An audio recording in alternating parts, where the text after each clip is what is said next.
What God cannot do. I flew in last night from the UK because this testimony wasn't something I could do virtual.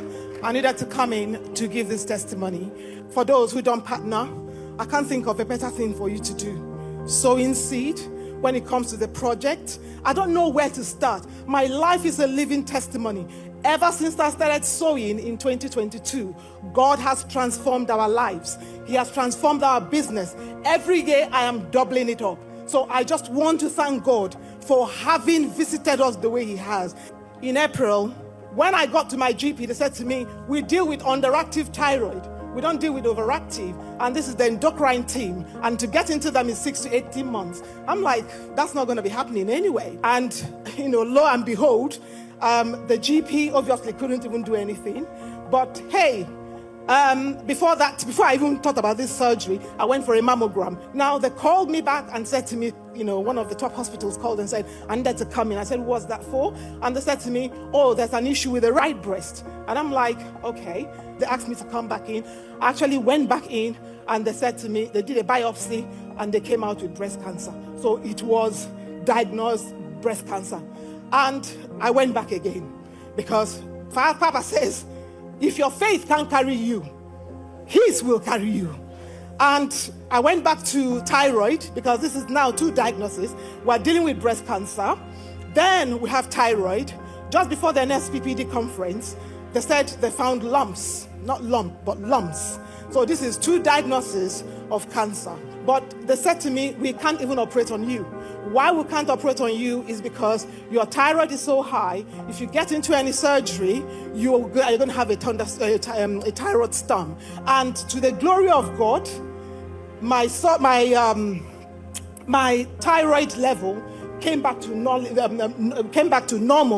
and that is just by prayer. And there was no word from Papa that I allowed to fall on the ground.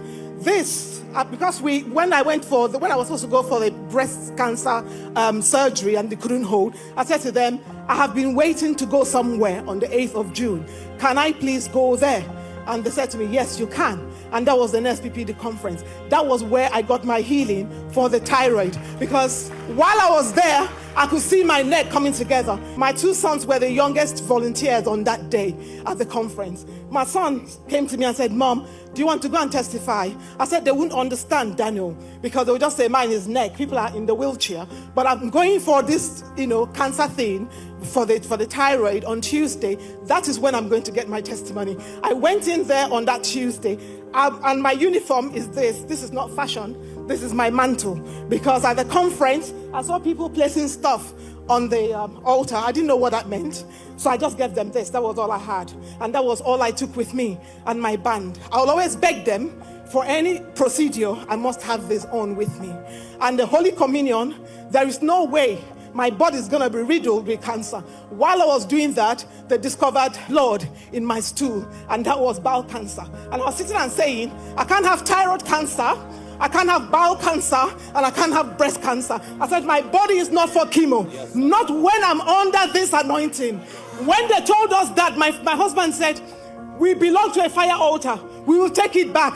The consultant said to me, I like your faith. And I said, I will come out free of all this, and to the glory of God. The MDT met and they said there's no need for chemo. I was discharged from the oncology department. The thyroid has gone back to normal. I had to do another blood test for all these sites because I said to them, the church I go to, we believe in evidence, and I need to take my evidence. By the 15th of January 2024, I was breast cancer free because when they went to the site, just to understand the seriousness of what I went through. When I went to neuroscience as a part of getting ready, the pre-op, I said, I know that I've been healed. Now you showed me in King's College Hospital where you marked the cancer. Now please go back on the screen and show me that cancer. And they opened it up and they said to me, we can only see the marker. I said, so where is the cancer? They couldn't say that. But they insisted that they wanted to go in. But I said to them, this mark is just to show the world that you guys went in and there was nothing. And to the glory of God, that was exactly what happened. So I'm standing here today from the 15th of this month, while we are standing in the gap, while Papa took my case personal. He never knew me. I don't have any business with him.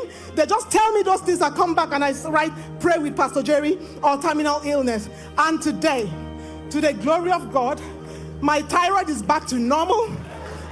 This Guy's Hospital, Guy's and St. Thomas's in London. And here they're telling me low risk to bowel cancer, no breast cancer. It's not a testimony I can keep to myself. So today, I've just come to say to Elroy, because it was during this trial that I knew who Elroy was. And I just said to him, the God that truly sees me, without him, without chemo, how can I have chemo and still have my hair? That is not possible. So today I've just come to say, to the God who truly sees me, may all the glory, may all the adoration be ascribed unto you.